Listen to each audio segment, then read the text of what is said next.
Olá, pessoal! Hoje eu quero falar de um palco diferente, mas que está ligado com muitas outras coisas que a gente escuta falar muito na geopolítica. Na verdade, conforme as tensões geopolíticas entre os Estados Unidos aumentam, muito a gente tem escutado falar da importância dos oceanos como um palco de disputa geopolítico, tanto na área comercial quanto na área militar, de projeção de poder. Mas tem um outro elemento que não é especificamente os oceanos, mas que está conectado a eles e ao continente, que são os portos. E a aula de hoje é sobre a geopolítica dos portos. Mas antes da gente começar, nós temos o nosso roteiro aqui, tradicional, que vocês não podem se esquecer, né? De dar like no vídeo, ativar o sininho, seguir o canal e o mais importante de todos, sempre compartilhem com seus amigos e venham debater com o professor Roque.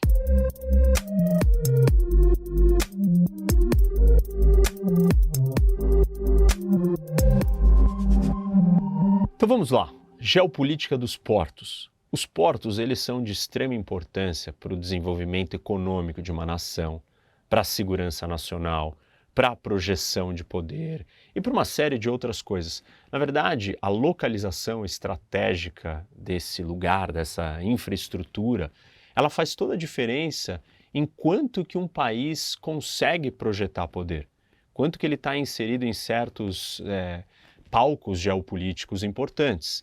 Então, ter portos estratégicos é uma das ferramentas de poder. Se a geopolítica trata da conexão de rotas com centros de poder, os portos, eles são essa porta de entrada, né? Esse eixo de conexão entre um país com as grandes rotas de transporte internacional. Eu já falei para vocês aqui, tem o vídeo no canal, né, dos países que não têm saída para o mar, e não adianta você ter saída para o mar se você não tiver um porto bem construído, capaz de receber muitos navios, com uma infraestrutura relevante. Então, os portos, eles são eixos de transporte, e se a geopolítica também é sobre essa conexão de rotas de transporte para o comércio, a ausência ou a criação de portos em lugares estratégicos faz toda a diferença para a projeção geopolítica e para a competição geopolítica. Se o mundo está experimentando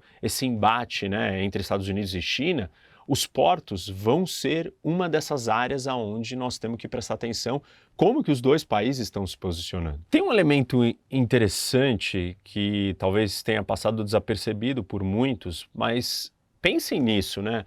O porto, ele é o eixo, ou é a porta de conexão com duas esferas geopolíticas distintas. De um lado nós temos a esfera terrestre ou continental e do outro a marítima. O porto conecta esses dois mundos. E eu falei de transportes agora há pouco para vocês. Então imagina que se a maioria do comércio internacional ocorre por via marítima, mas grande parte também, de acordo com várias teorias, vou falar delas daqui a pouco, grande parte da riqueza dos países vem da exploração ou do uso do continente da Terra, o porto ele é esse ponto de conexão desses dois mundos. Absolutamente não tem comércio marítimo, não tem uso do comércio marítimo se você não tiver um porto para receber toda essa mercadoria, enfim, todo esse comércio que está acontecendo. E por outro lado, tudo que está acontecendo no continente precisa ser escoado para o mar, pela importância do transporte marítimo. E o porto está ali, juntando esses dois mundos, essas duas esferas. Na verdade, tem um grande teórico da geopolítica que ele vai até trazer a importância maior dessa região, que é a costa. Mas vamos voltar aqui que eu quero falar um pouco, relembrar vocês desses três grandes pensadores aí, que vão ajudar a gente a entender essa visão do continente, do mar e dos portos, não especificamente dos portos, mas a área onde os portos estão colocados. Então deixa eu relembrar vocês quem são esses três grandes pensadores que estão falando dessas três áreas da geopolítica, essas três esferas, né?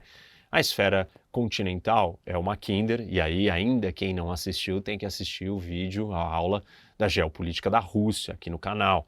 Assistam, eu explico a teoria do Mackinder mais a fundo, mais detalhada, mas ele acredita na ideia do Heartland, que é essa terra, coração, colocada no meio da Eurásia e que quem controlasse todo esse espaço terrestre ia obter muita riqueza, acúmulo de riqueza e acabar dominando o mundo. E aí ele, né, traz a sua famosa frase: quem domina o leste europeu domina o Heartland, quem domina o Heartland domina a ilha mundo, que é a Eurásia, e quem domina a Eurásia dominaria o mundo. Muito da geopolítica se baseia até hoje, e toda a discussão da invasão da Rússia à Ucrânia é baseada na teoria do Mackinder. As ideias de expansão do Putin estão fundamentadas no xadrez que o Mackinder nos apresentou. Mas o Mackinder ele coloca uma ênfase muito grande no poder continental. Ele não fala praticamente de portos, ele não está preocupado porque ele vê que o espaço marítimo ou a potência marítima já não é mais o jeito de manter uma hegemonia no mundo. Ele está criticando ou está olhando para a ascensão da Alemanha e da Rússia como desafiadores da potência britânica, do Império Britânico, que era uma potência marítima, né? Um império marítimo. E ele estava dizendo que isso era o passado, que dali para frente, com o advento de novas tecnologias, como as ferrovias, tudo iria favorecer que quem dominasse o continente sairia vencendo, ou teria mais poder no mundo. Por outro lado, nós temos o Mahan, que é um almirante americano, Alfred Mahan, e ele é o pai de uma série de estratégias americanas de projeção de poder, de expansão, dentre elas a ideia de criação de bases navais pelo mundo, centros específicos de projeção de poder e principalmente a construção do Canal do Panamá, porque ele entendia que o poder vinha do controle das rotas marítimas, do controle dos oceanos e dos pontos estratégicos de navegação por esse oceano todo, que são os pontos de estrangulamento, pontos especiais como os estreitos ao redor do mundo e outros portos importantes. O Mahan, ele colocou explicitamente que os portos são pontos de partida para essa projeção de poder comercial, política, geopolítica, para expansão de território, para o controle de rotas marítimas importantes, estreitos e áreas estratégicas. Bom, eu falo disso, de todos esses temas relacionados ao Mahan, em vários vídeos. Eu vou citar todos aqui porque a maioria de vocês não assistiu, vocês têm que assistir. Tem Geopolítica dos Oceanos, 1. Tem Geopolítica dos Canais, 1 e o 2. Tem 1 e o 2. Geopolítica dos Estados Unidos, que eu acho que é o vídeo mais assistido do canal, tem 3 horas e mais de 3 horas de vídeo. Vale muito a pena, eu falo muito do Mahan, né, da importância dele para o Império Americano. Aí nós temos Geopolítica do Canal de Suez, especificamente, Geopolítica do Mar Mediterrâneo. Bom, como vocês podem ver, conteúdo não falta. E assim, as pessoas ficam me pedindo, professor, mais vídeo, sendo que tem vídeo assim sobre todos os assuntos infinitos ainda para serem assistidos. Então, aqui eu recomendo que todos vocês assistam, coloca aí na lista, salva, manda uma mensagem para você mesmo desses vídeos todos aí. Falei 6 vídeos, hein? 6 vídeos que vocês têm que assistir se não assistiu. Se já assistiu alguns, tem outros que eu tenho certeza que você não assistiu. Então, anota aí. O terceiro desses pensadores é um que eu tenho falado menos. Estou guardando para fazer um grande vídeo que eu vou explicar a teoria dele mais a fundo, né? Que é a maior guerra do mundo entre China e Índia, que é a versão 2, só que é a batalha naval. E aí, óbvio, eu tenho que trazer a teoria do Speakman. E o Speakman, ele é mais contemporâneo, ele está na Segunda Guerra, né, falando sobre a geopolítica do mundo. E a tese dele, ele fala sobre os mares marginais, ou também conhecido como Rhineland. E, na verdade, o que o Speakman está dizendo é um pouco daquilo que eu comentei, que os portos, ou essa área costeira, ela é o lugar mais estratégico. Não adianta eu conquistar os oceanos, grandes rotas marítimas, ou controlar o interior de um país, mesmo que seja uma área continental imensa. O que importa e o que vale é a costa, porque a costa é onde estão concentradas a maior parte das populações do mundo. A costa é o elo de conexão entre a esfera continental e a esfera marítima. A costa é o lugar mais importante, óbvio. É o que na costa? Os portos são essa peça do eixo de transporte, né? Do comércio, do fluxo de mercadorias e assim por diante. E claro que para o Speakman, o controle dessas áreas e o uso dos portos são de extrema importância estratégica e fundamentais para você crescer geopoliticamente, estar seguro, proteger, projetar poder e assim por diante. Então, ele é um defensor dos portos e como uma peça fundamental para uma boa estratégia de expansão global e de segurança. Resumindo, o Speakman, ele trata os portos como um ponto de convergência entre o comércio, a logística e o poder naval. E, na verdade, ele explica que os portos podem ser usados para bases navais, militares. E isso é muito importante e está muito ligado com o que eu vou mostrar para vocês e o que está acontecendo hoje, né, na movimentação geopolítica dos portos ao redor do mundo. Então, será que tem como a gente identificar quem são e quais são os critérios para definir o que é uma potência portuária? Sim, existe isso. E alguns especialistas no assunto desenvolveram uma métrica que analisa 7 fatores para a gente saber quais são as potências portuárias e quais vantagens, então, eles têm. E eu quero mostrar aqui para vocês, falar desses 7 elementos, para a gente entender e avaliar quem são as potências portuárias no mundo hoje. Então vamos lá, são 7 métricas e eu vou explicar uma por uma, e a primeira delas é o fluxo do comércio global através dos portos domésticos, ou seja, é o fluxo comercial. Basicamente eu estou falando, ou nós estamos medindo aqui, o quanto de containers que passam por cada porto no mundo. E existe uma métrica, né, específica para a gente medir isso, que é o 20 Foot Equivalent Unit, que é uma unidade de mensuração disso, conhecido como TEU, né? Em português, TEU, T-E-U. Isso é uma métrica de mensuração de quantos containers que estão passando no porto por ano. E qual que é a relevância ou a importância disso geopoliticamente? A gente consegue medir a importância daquele porto no comércio internacional, o quanto que aquele porto afeta o comércio internacional. Então deixa eu mostrar aqui para vocês no mapa, pessoal, quais são os 10 maiores portos por movimentação de carga. Isso não é o tamanho físico do porto, não é a profundidade do porto, mas é a quantidade de unidades, de containers que passam por esses portos. E quando a gente pega os 10 maiores, 7 deles são chineses. E uma grande concentração, 9 dos 10, estão no leste da Ásia. Além dos chineses, nós temos o de Singapura e temos o da Coreia do Sul. Na verdade, o primeiro de todos é o de Xangai. E aqui, deixa eu até mostrar para vocês que é legal.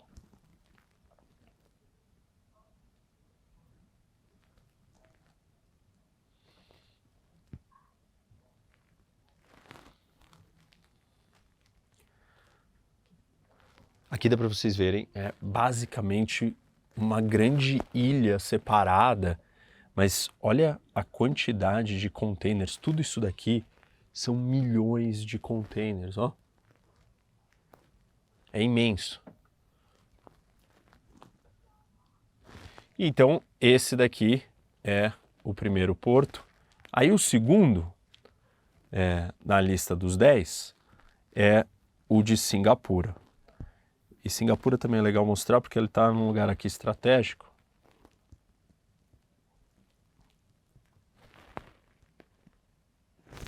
Que é o Estreito de Malaca, né? Uma das maiores rotas do mundo. E aqui dá para a gente ver, ó, isso daqui é tudo o porto. Vejam a quantidade de containers e ele se estende, continua aqui. Então toda essa área é o porto. e esse é o segundo maior. E aí depois nós temos vários chineses, né? São os outros chineses todos aqui. E o sexto deles vai ser o da Coreia do Sul. E quero mostrar mais esse só.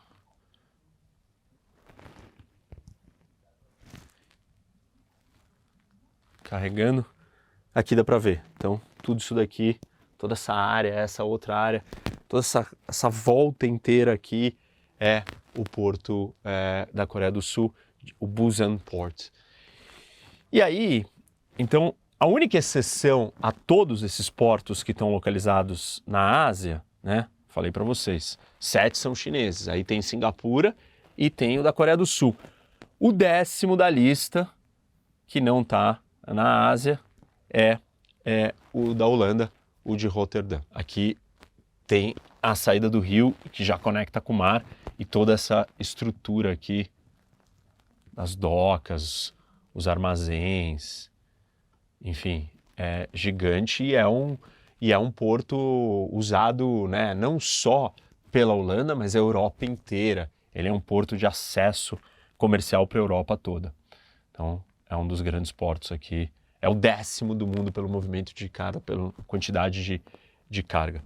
Uma ressalva, ter os portos mais movimentados do mundo não significa que você vai controlar ou influenciar as rotas marítimas e muito menos a futura geografia dos portos.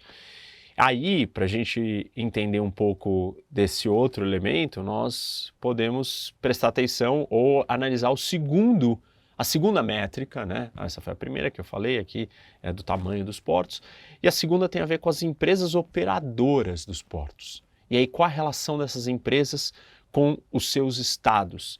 Quem são elas e quantos portos elas operam? Enfim, tudo relacionado com a operação do porto. Para a gente analisar a influência dessas empresas, nós temos que olhar para 3 critérios ou fatores. Um é o valor de mercado, né, o valor das ações de cada uma dessas empresas. O outro é a quantidade acumulada do tráfego global de containers. Quantos containers passam pelos portos que eles estão operando? E o terceiro é o investimento em portos estrangeiros, né? Se ela tem uma projeção global ou se ela está presente em vários lugares do mundo, operando portos em outros lugares, quanto que ela continua investindo em diferentes regiões ou diferentes lugares. A maior do mundo é uma empresa de Singapura, é a PSA, e ela aumentou a sua presença global com 66 novos terminais costeiros, terrestres e ferroviários, com uma presença em mais de 42 países pelo mundo, e ela está competindo assim, bastante agressivamente com as empresas chinesas que têm uma presença portuária muito grande. As empresas chinesas já tiveram em posições de liderança ou de destaque maior. A principal delas é a COSCO Shipping, que em 2019 era número 1 do ranking dentro daqueles critérios que eu acabei de falar para vocês. Só que aí a PSA de Singapura passou ela e depois a APM, que é uma holandesa, só que controlada pela Maersk, que é a dinamarquesa, ficou em segundo lugar, e aí a chinesa em 2021 caiu para a 3ª posição. As empresas chinesas estão localizadas, né, administrando portos, principalmente ao longo da nova Rota da Seda, e aí óbvio que eu sugiro a todos aqui no canal que não assistiram, assistam o vídeo da nova Rota da Seda. Então dá uma olhada que eu mostro exatamente quais são esses caminhos aí, ou esses portos todos, porque tem a Rota da Seda Marítima, e essa Rota da Seda Marítima se dá principalmente com a construção, administração, operação, licença de portos em outros lugares pelos chineses, pelas empresas chinesas. Quando a gente olha para esse ranking, nós percebemos que o foco central das principais operadoras é o leste da Ásia, óbvio, né? Ali estão os grandes mercados e tem a ver com isso. Das 10 maiores, 3 empresas são chinesas. Os europeus têm uma e os americanos têm uma. Agora, normalmente, a gente não classificaria ou não olharia para essa questão como um fator geopolítico relevante. Por quê? Porque são empresas privadas operando, é uma questão comercial pura e simplesmente, não envolve ou não deveria envolver tecnicamente governos. Mas como a China possui três e o modelo chinês é diferente da maioria dos outros países, as empresas chinesas são estatais. Na verdade, das três, duas delas são claramente estatais e uma delas é privada. Mas mesmo a privada, a gente sabe que no modelo chinês, a relação entre o Estado e as atividades privadas quase que não se separam. Então, no fundo, o governo chinês tem influência sobre essas três empresas operadoras. E aí, então, esse critério de empresas que operam portos passa a se tornar relevante, passa a ter que ser olhado sobre a lente geopolítica e nós temos que prestar atenção. Mas em condições normais isso não seria um item, um elemento para se preocupar ou para prestar atenção. A empresa é americana, a empresa é holandesa ou é alemã, ou seja lá de onde for. Porque são empresas privadas com interesses puramente comerciais e não políticos ou geopolíticos. No caso da China, tudo fica diferente, então por isso que a gente está considerando esse elemento aqui. Vamos então para a nossa terceira variável, ou terceira métrica de avaliação da potência portuária, e aqui ela está ligada com o investimento nacional em portos estrangeiros.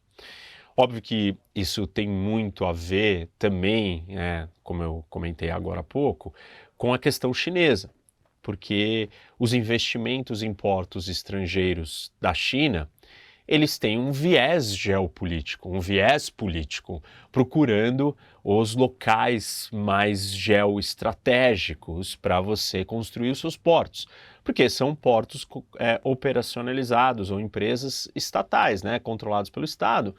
Isso significa que a lógica não é só econômica.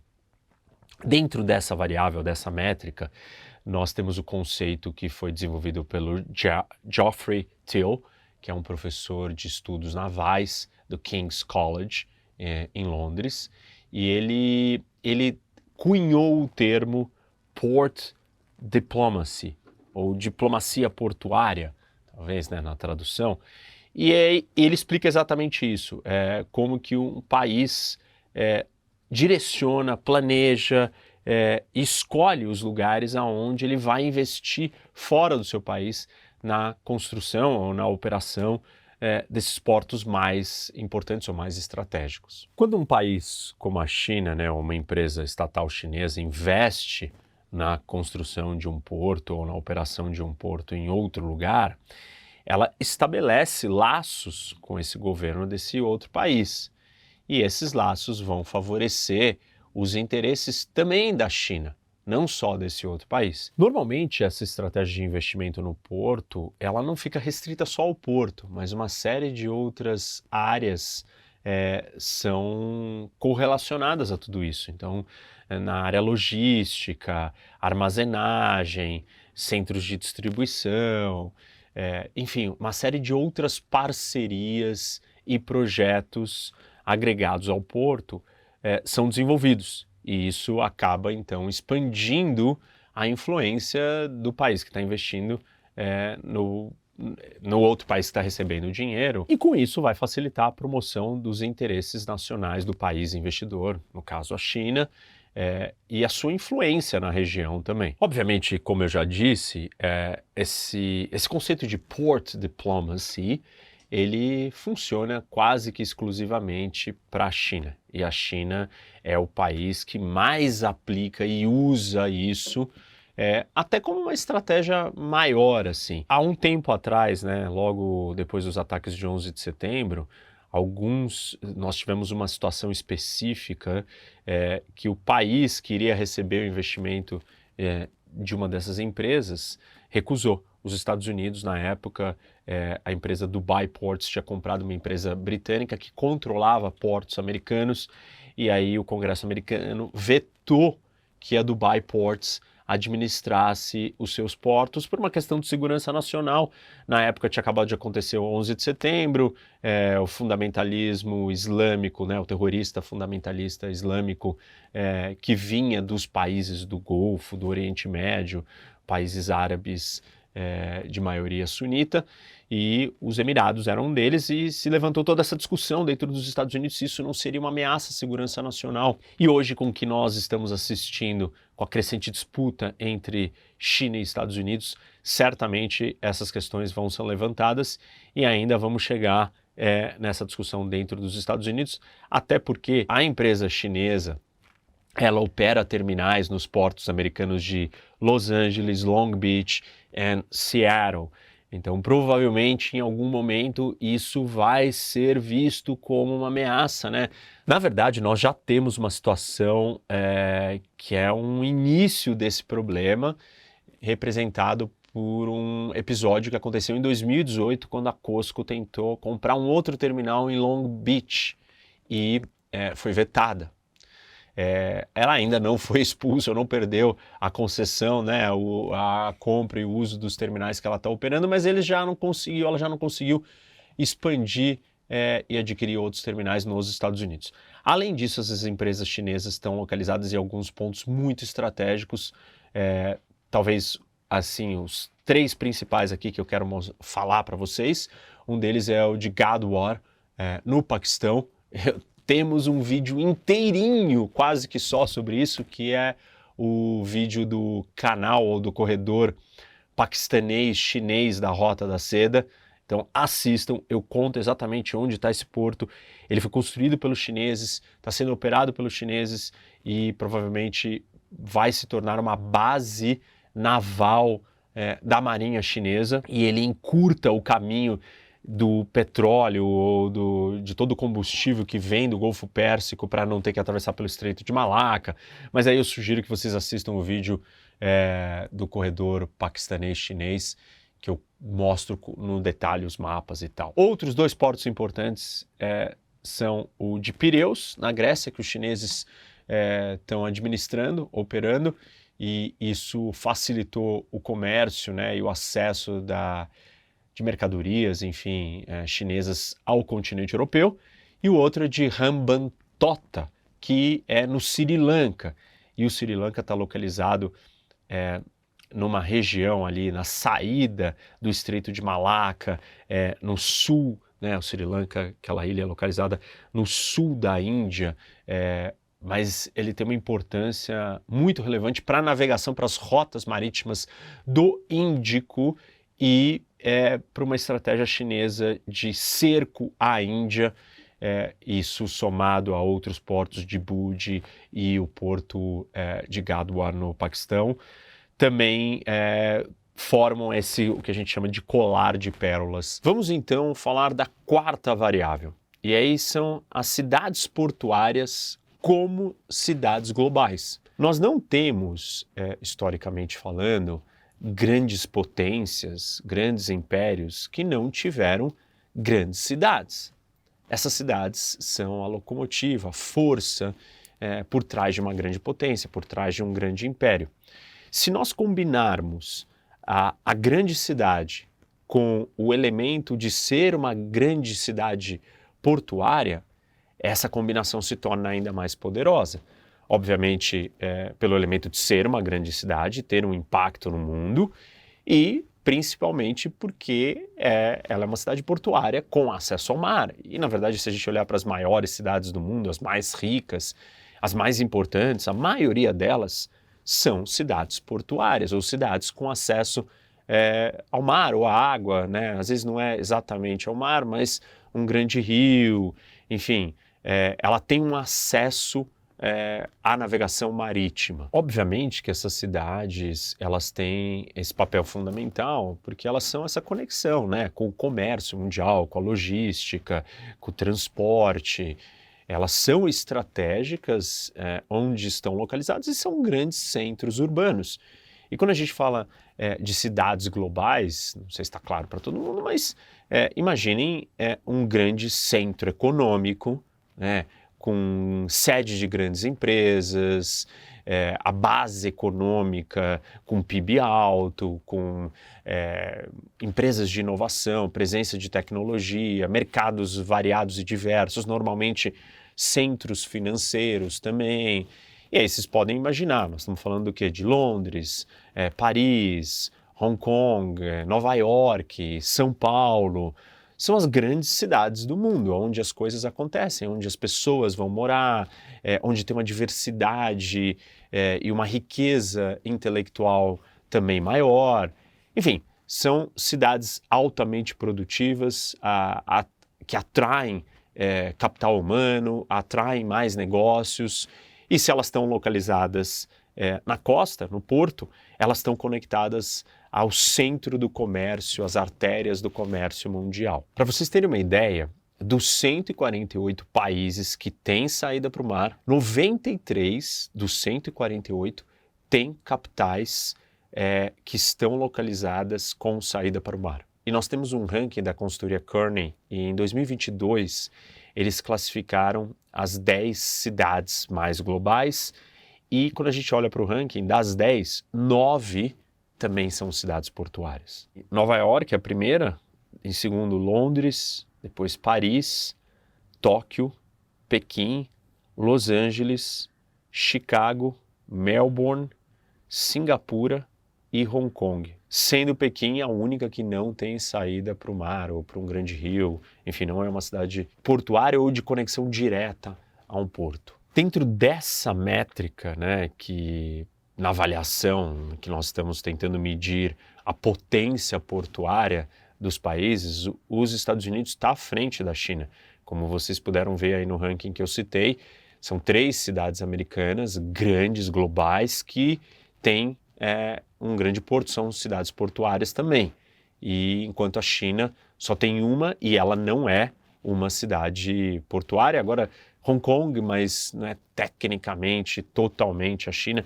Quanto mais a China incorpora, talvez a gente possa considerar Hong Kong também. Mas, assim, nessa métrica específica, os Estados Unidos está na frente da China. Vamos para a quinta variável, e ela se refere à construção de redes de transporte marítimo. De acordo com o Mahan, aquele outro geopolítico, ele diz que quem controla os mares, óbvio, por quê? Porque os mares detêm as rotas de comércio e de conexão do mundo, vai ter a maior economia do mundo.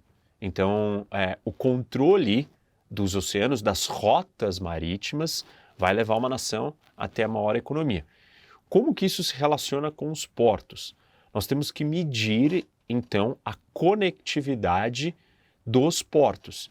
Não adianta uma nação ter muitos portos incríveis, com uma belíssima infraestrutura, mas esse porto não se conecta, não serve de base de comércio e troca com vários outros portos. Um porto bem feito, bonito, que fica lá isolado e ele não tem uma relação comercial de conexão com outros portos grandes, ele não é relevante, porque tanto para o operador do porto quanto para os clientes que vão usar aquele porto, ele não tem escala, os custos, a conta não vai fechar, então não vale a pena. O que nós estamos medindo aqui? Quanto um porto está conectado, é um centro de troca e conexão com os outros maiores portos ou com as outras maiores rotas. Nenhuma rota ou ninguém manda mercadoria para aquele porto específico. Não adianta o porto ser lindo, maravilhoso, ser numa cidade portuária e todos os outros vertentes e itens que eu já citei para vocês. Então, a conectividade do porto com os outros é o que faz a diferença nesse critério, nesse índice. Em resumo, por que um porto bem conectado ajuda um país? Porque ele está ligado a mais mercados. Ou seja, dali se faz mais negócios. Com isso, você vai atrair mais empresas, mais indústrias, mais pessoas e empresas e governos, etc., querendo usar aquele porto, porque ele está ligado com uma rede comercial maior.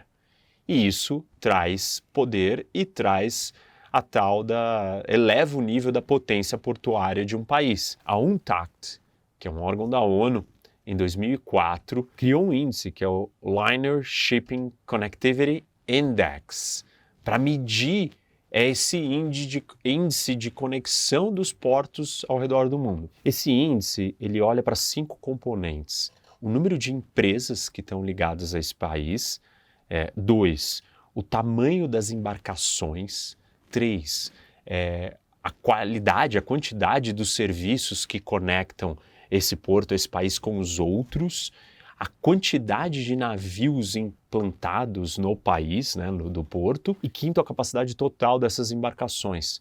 A China é o país mais bem pontuado dentro desse ranking, com esses 5 critérios, e em 2004 ela atingiu a pontuação de 100 pontos, e em 2017 ela bateu 159. E no último ranking que saiu, a China continuou em primeiro lugar. Isso foi no terceiro trimestre de 2022 e ela veio seguida de Coreia do Sul, Singapura, Malásia e Estados Unidos. E de acordo com esses dados, o porto de Shanghai, na China, é o que tem o maior número de conexões com o mundo. São 288 conexões com o mundo inteiro.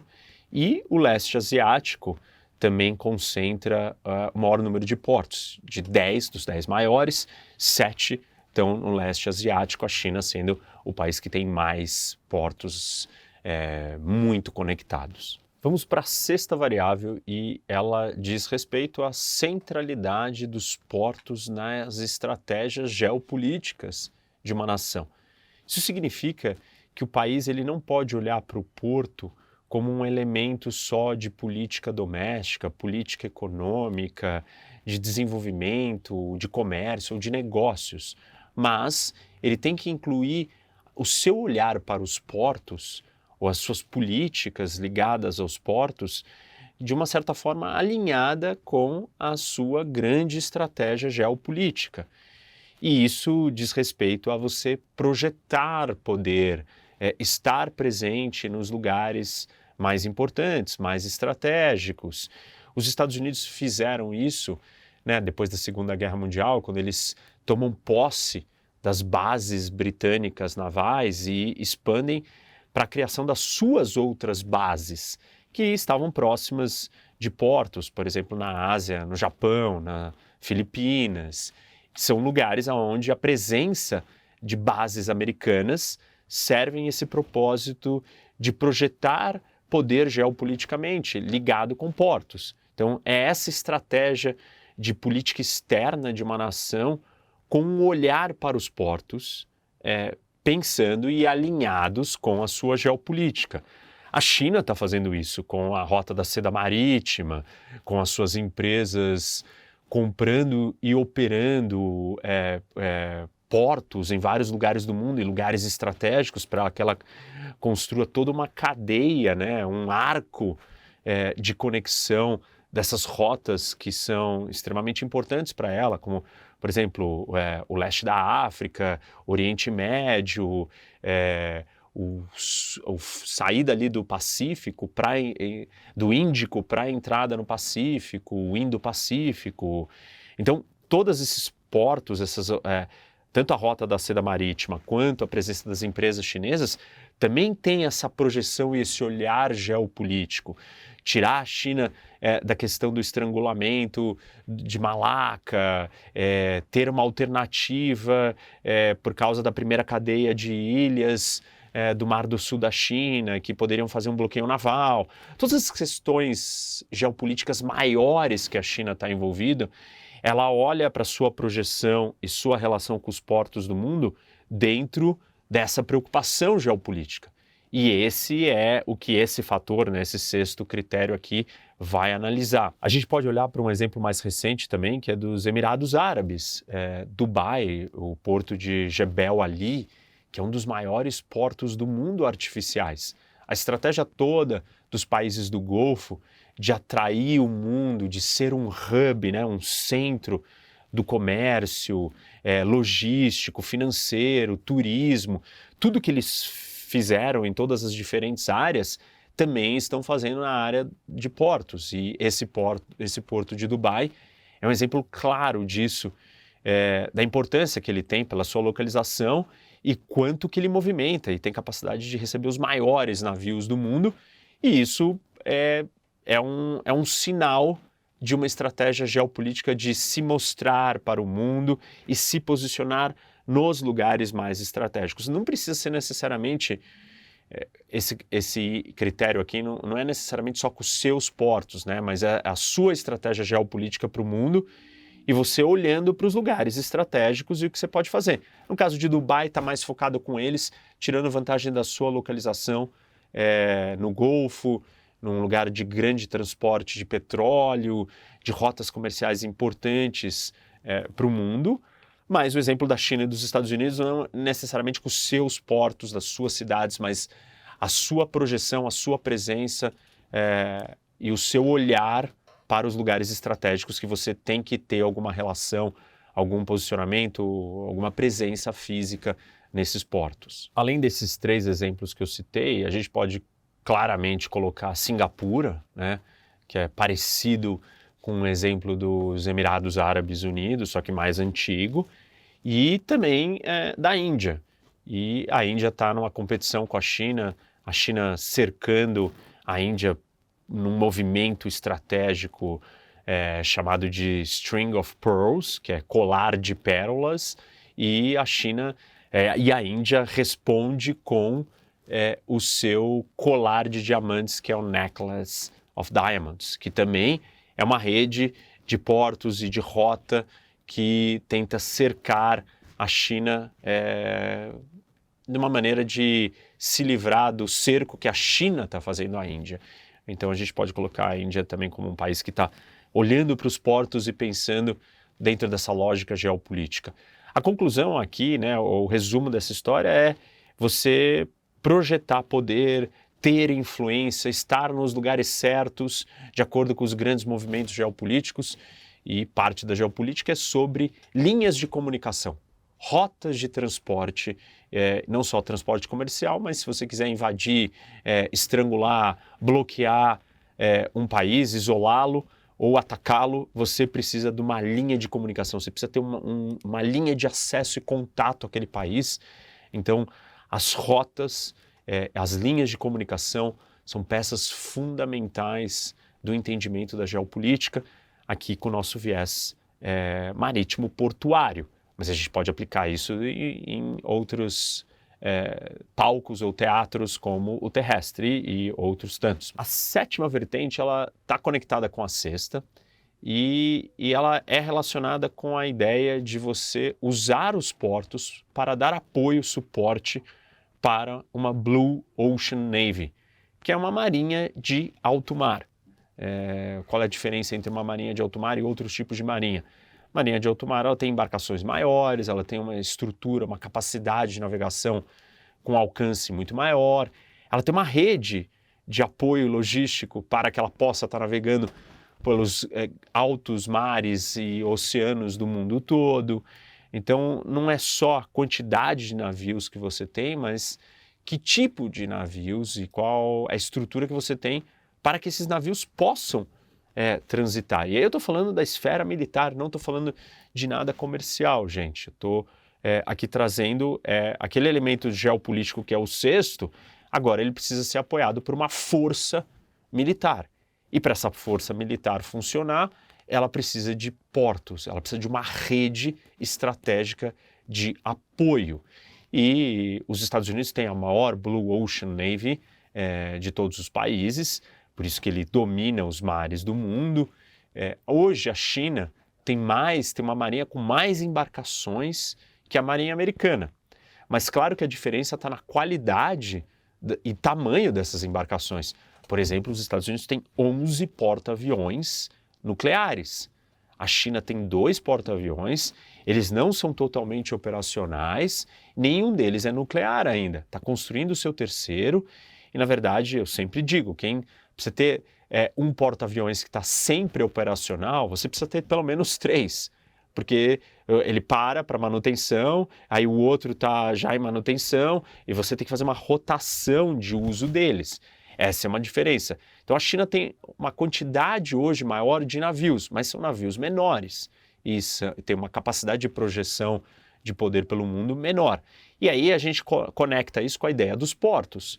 Como os Estados Unidos têm muitas bases militares espalhadas, ele consegue projetar poder e estar presente nos grandes oceanos do mundo.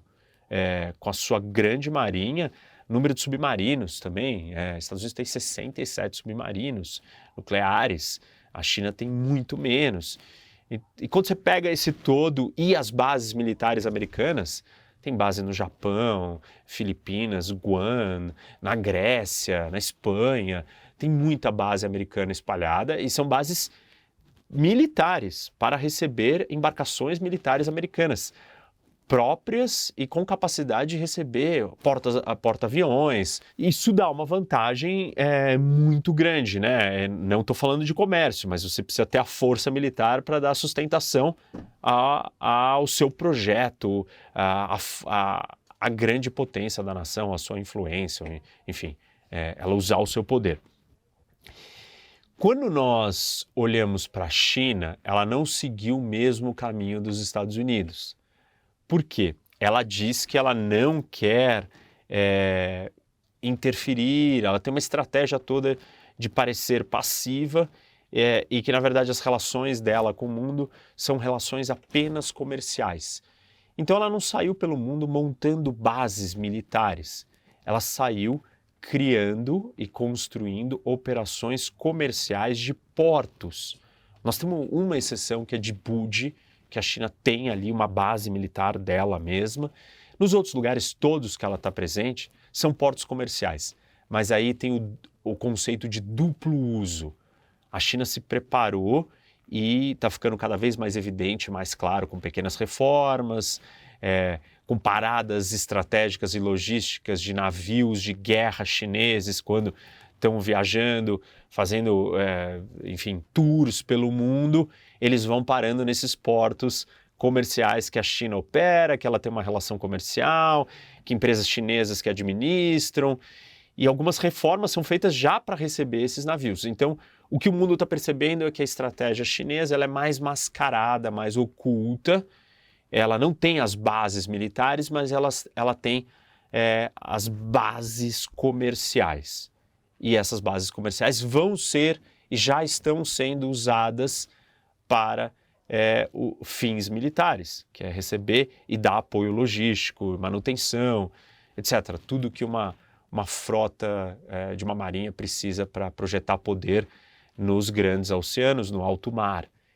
A China não tem essa Blue Ocean Navy, como os Estados Unidos. A marinha chinesa, como eu falei, tem mais embarcações, mas ela é uma marinha muito mais costeira, para lidar com o Mar do Sul da China, com proximidades, com Taiwan, com um espaço reduzido. Não tem navios chineses navegando, né, navios de guerra, navegando no Índico, no Atlântico Sul, no Atlântico Norte, em todos os cantos do Pacífico, como tem nos Estados Unidos, como a Marinha Americana faz.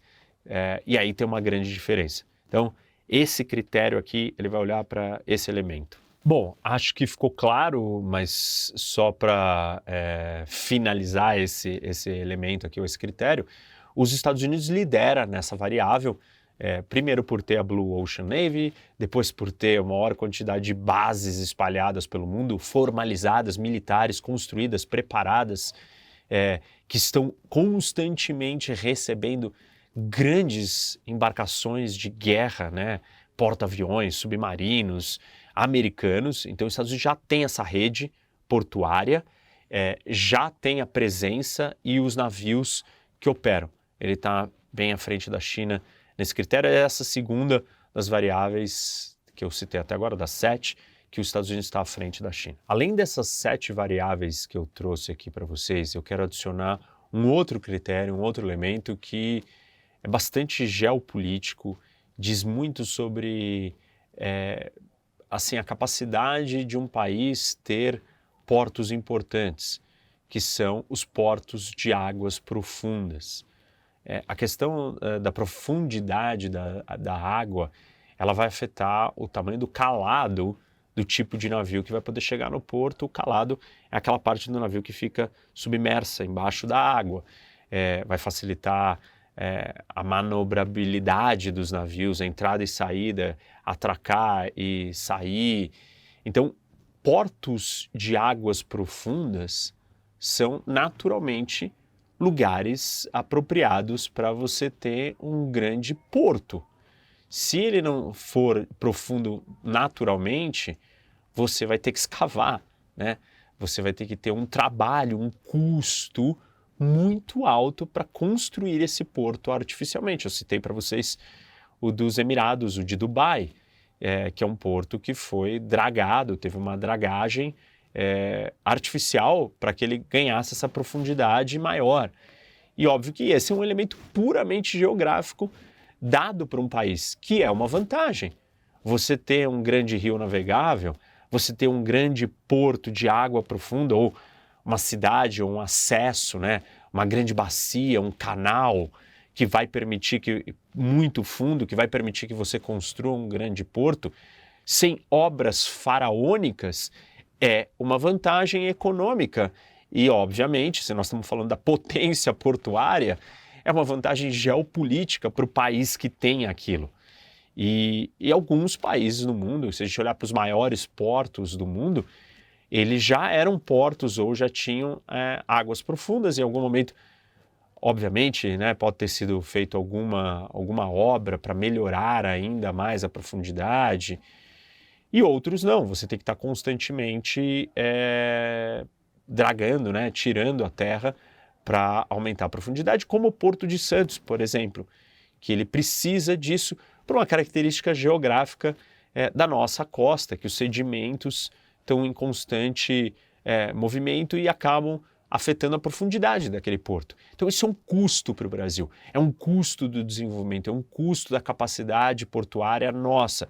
Capacidade portuária é projeção de poder, é posicionamento geopolítico e, óbvio, é vantagem econômica e comercial.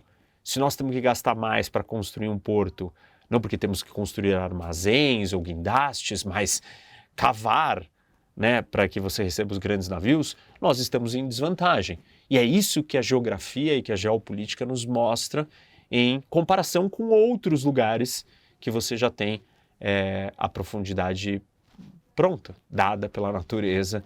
Então, acho relevante a gente colocar esse elemento aqui dos portos de águas profundas, porque eles fazem toda a diferença. E ainda mais quando ele já está nessa situação, né, já é pronto para que seja construído desse jeito. Para vocês terem uma ideia, Shanghai, que é o porto mais movimentado do mundo, é um porto de água profunda.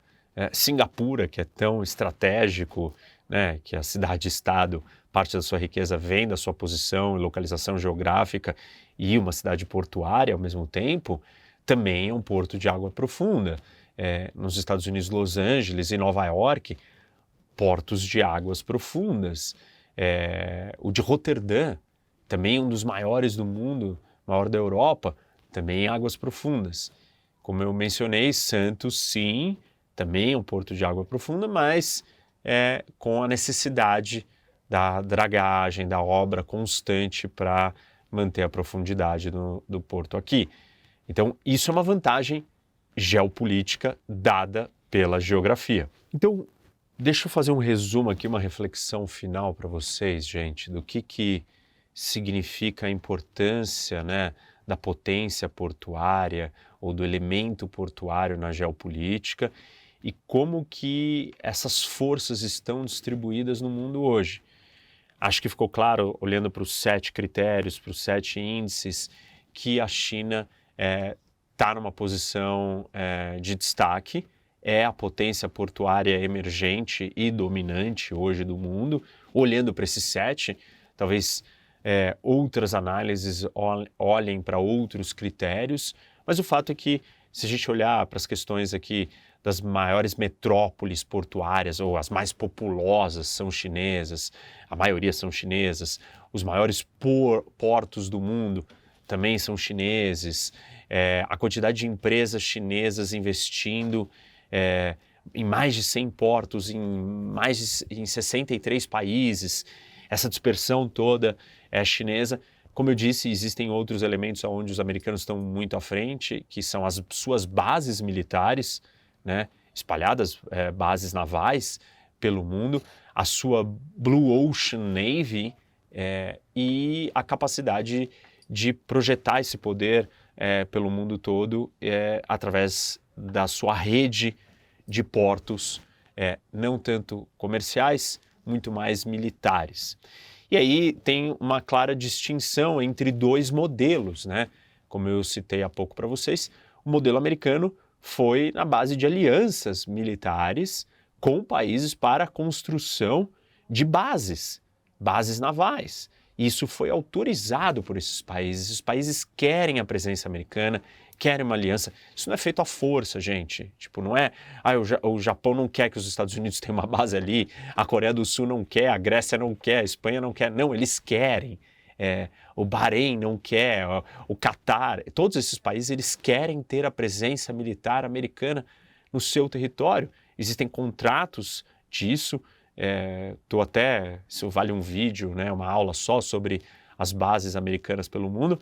É um tema muito interessante, mas é tudo explícito, claro, escrito, tem regras de leasing, de contrato, do que pode fazer, por quanto tempo vai renovar, não vai. Então, os países sabem disso e aceitaram e querem. É um movimento consciente, é algo explícito. A China optou por projetar a sua força portuária de uma outra maneira, que aparentemente parece mais fácil, com menos resistência e menos agressiva, porque ela é baseada em relações comerciais. Então a China sempre fala para os países, não, mas é uma relação comercial, eu não tenho ambições militares, eu não quero dominar ninguém, eu só quero fazer negócios com você. E óbvio que isso, de antemão, gera menos resistência. Então, muitos países do mundo estão abrindo seus portos para a China. O problema é que por trás dessa estratégia chinesa, a verdadeira intenção não é essa. A verdadeira intenção é criar um modelo que possa competir com o americano para que ela tenha uma presença portuária substancial pelo mundo. O problema ou a desvantagem dessa estratégia chinesa, num primeiro momento ela parece simples, fácil e com uma capacidade de chegar a muito mais países. E realmente, só que a hora que ela visar para esses países ou ela começar a usar esses portos que ela administra ou que ela tem algum direito sobre eles comerciais para fins militares, aí os países vão parar e olhar e falar assim, não, mas peraí, a minha combinação não é que você faça disso daqui uma base militar. Eu não concordei, eu não queria ter uma base militar naval chinesa no meu território. E aí sim a China vai enfrentar a resistência e todos os problemas que os Estados Unidos enfrentam nessas relações com os países e com as bases. Desde as críticas internacionais, desde as renegociações com cada um dos países sede que permite a construção dessa base, a opinião pública local, a política doméstica do país, que sempre vai ter alguém falar, tem que tirar a base dos americanos daqui. Lembra, o Bin Laden nasce em parte dizendo que os Estados Unidos têm bases na Arábia Saudita e não tinham que ter, e assim por diante. Então, muitos movimentos políticos de sérias consequências e complexidades acontecem por causa disso. E a China aparentemente não está lidando com esse problema, mas se ela quiser usar para o fim, que é o fim verdadeiro ou o fim mais importante, ela vai ter que lidar. E aí não vai ser tão simples, porque ninguém assinou o contrato com a China para isso. Então o que parece num primeiro momento muito melhor e mais fácil para a China, na hora que tiver que ser usado para o fim mais crítico e relevante, que é o uso militar, a China vai ter problemas. E a gente não viu esses portos funcionando com uma capacidade militar comparados a uma base militar americana que recebe, né, ou sediada em algum país que recebe navios de guerra americano toda hora. Apesar dessas diferenças de modelo, desses problemas e obstáculos que a China vai enfrentar no futuro, os Estados Unidos têm tido menos espaço, né, na questão portuária, mas eu acredito que ele tem um espaço mais sólido, porque ele é mais objetivo e mais claro que ele tem. Claro que ele pode perder bases? Pode, mas não me parece que esse é o caminho que nós estamos seguindo. Ao contrário, os países querem cada vez mais se certificarem que terão a presença americana, dada o crescimento das tensões geopolíticas. Então, Coreia do Sul e Japão, mais do que nunca, vão querer reforçar que os Estados Unidos continue tendo as suas bases ali. Além disso, os Estados Unidos têm tentado impedir que a China continue ascendendo na disputa portuária, não permitindo que ela ocupe todos esses espaços estratégicos, que ela continue expandindo e ganhando essa relevância portuária, e tem reagido. Mas acho que, enfim, são modelos diferentes, a gente tem que ver essa questão da utilidade que a China vai dar para os seus portos, como que isso vai ser respondido. Não é muito fácil. Primeiro, ela também precisa ter uma Blue Ocean Navy capaz de estar presente em tantos lugares. Bom, acho que essa é a conclusão, esse é o resumo. Portos são de extrema importância, eles são a conexão entre o poder continental e o poder marítimo. Eles são o Ringland do Speakman, eles são a costa, eles são o acesso, eles são o elo entre esses dois universos, essas duas esferas, a potência terrestre ou continental e a potência marítima ou naval. E óbvio que a gente tem que prestar atenção neles. Lembrem-se, a maior parte do mercado, do comércio internacional acontece via oceanos, transporte marítimo. O transporte marítimo precisa precisa ter um porto. Como aviões precisam de aeroporto, navios precisam de portos. E os portos são fundamentais para essa disputa de poder entre as grandes potências. Acho que deu para vocês entenderem aqui um pouco dos critérios e como olhar para isso. A gente vai continuar acompanhando esse assunto porque ele é muito interessante, é um dos tabuleiros, dos palcos aí das disputas geopolíticas mais relevantes hoje no mundo. Bom, espero que vocês tenham gostado e não se esqueçam de dar like no vídeo, seguir o canal, ativar o sininho e compartilhem com seus amigos. Venham debater com o professor Roque.